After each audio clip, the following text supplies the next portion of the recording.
سب سے پہلے شوگر کیسے گردوں کو متاثر کرتی ہے؟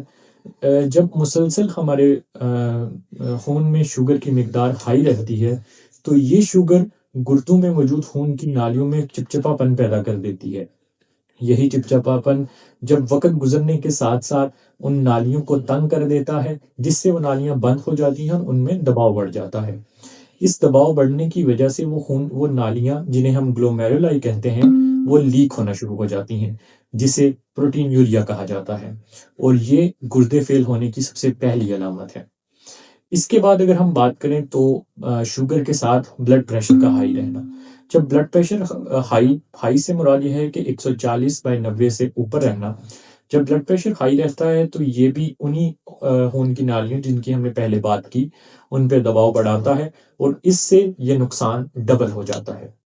اس کے علاوہ اگر ہم بات کریں تو سوزش، شوگر ہمارے جسم میں دائمی سوزش پیدا کرتی ہے۔ یہ سوزش جہاں ہمارے باقی اعضاء کو نقصان پہنچاتی ہے، وہیں گردوں میں موجود یہ باریک خون کی نالیاں جنہیں گلومیرولائی کہتے ہیں، ان میں بھی سوزش پیدا ہوتی ہے اور ان کو بھی نقصان ہوتا ہے، جس سے یہ لیک ہونا شروع ہو جاتی ہیں۔